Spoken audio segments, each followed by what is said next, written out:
nous sommes donc en compagnie de Mademoiselle Sarr qui, voilà, qui estime qu'elle sait tout faire. Enfin, pas qu'elle estime, nous avons quand même eu le temps de le vérifier, qui est dotée de plusieurs talents.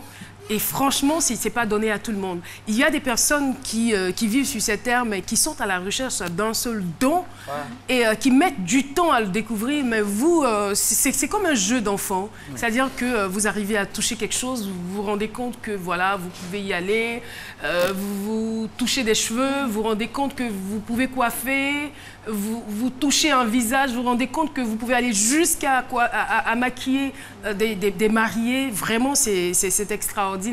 Et on aimerait bien que vous puissiez partager ce don avec nous autour de cette table, n'est-ce pas, Sage Sissoko? Absolument. Bonjour et bienvenue sur le plateau de ce midi.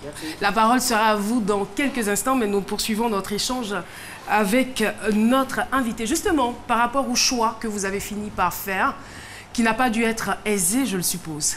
Oui, le choix a été difficile. J'ai pris, disons, à peu près 2 ans pour me décider. Je travaillais dans une grande société de la place, une société informatique. J'y suis restée 15 ans. Justement. Je pense que j'étais quand même une des meilleures commerciales, c'est ça? D'accord. Et puis, j'avais envie de partir, j'avais envie d'exploiter un de mes dons. Et chaque fois, on me disait, vas-y, tu peux.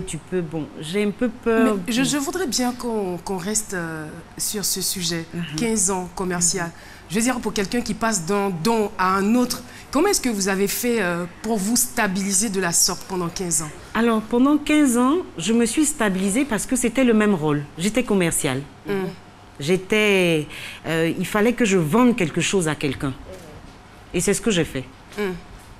Ça ne paraissait pas monotone à un certain moment, au non. bout de 5 ans? Non. Pour vous qui aimez toucher à tout, pour Non, vous qui aimez toucher à tout, qui aimez changer? C'était pas monotone parce que à chaque fois, tu as en face de toi une nouvelle personne. D'accord. Donc, il faut découvrir la personne, il faut sympathiser avec elle, il faut qu'elle achète ton produit. Et donc, c'était une belle expérience. Quelque chose de renouvelé, en fait. Voilà. Pardon. Donc, pendant ces 15 ans, à part le métier de commercial, il n'y avait rien d'autre. C'est-à-dire les week-ends, on ne faisait pas de petites décorations, de petites ça, c'est impossible. Non. Si, quand même. Si, pendant les week-ends. C'est quoi votre stratégie par rapport face aux clients? Quand je vendais... Est-ce que vous utilisez vos dons? Ah oui, dans le... oui, j'utilisais mon don. Parce que je sais parler, je sais convaincre. Et puis, bon, j'aime le contact. J'aime le contact, c'est important pour une commerciale. Donc, pour ça, je me faisais beaucoup de clients. Et les week-ends, comme elle a dit, je faisais la décoration, je faisais les mariages. On dessinait pas quelques modèles? On dessinait même, j'ai même fait des bijoux. Ouais. Mais est-ce que vous avez songé à vous professionnaliser dans ces dons-là? Vous dites, oh bon voilà, c'est un don, mais je vais me professionnaliser, avoir des diplômes et autres, tout ça. Parce que nous sommes en Afrique, quand don est trop, on dit que bon, c'est génie qui est derrière vous. C'est ça. Est-ce que vous avez songé à faire cela? Oui, j'ai songé à me spécialiser dans ce que je fais actuellement. On y arrive là. Voilà. Voilà, justement, votre choix. Mon choix. On finit toujours par retomber sur les pieds. Alors, un matin de janvier, je suis allée voir mon patron. Et je lui ai demandé, comme on dit chez nous en Afrique, je lui ai demandé la route. Et puis il a accepté. Je suis partie. Entre-temps, j'avais déjà un petit atelier de couture. Donc, il m'a donné la route et j'ai commencé quelque chose. J'ai commencé à créer. J'ai vraiment commencé à créer, prendre le pagne de chez nous, créer, agencer, tourner, modifier, découper et puis donner quelque chose. Wow. Voilà. Bravo. Merci.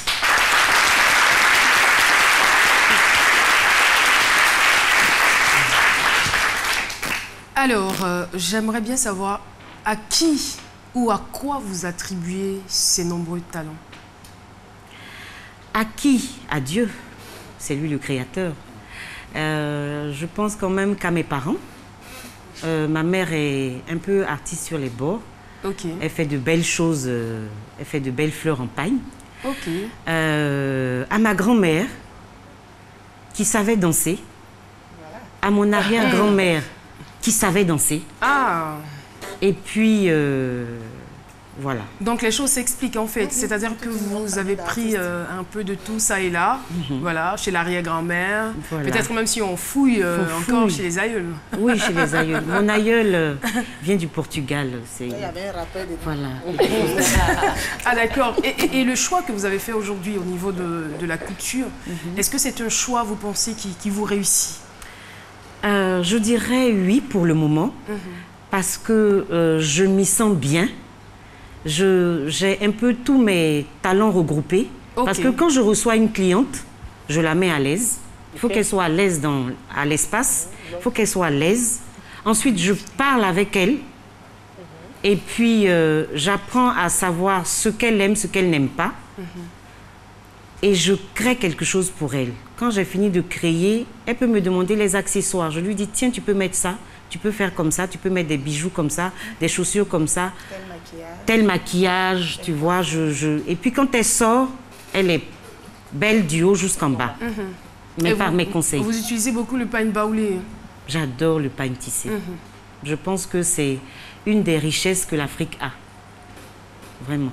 Au début, c'était du pagne, c'était uniquement du pagne.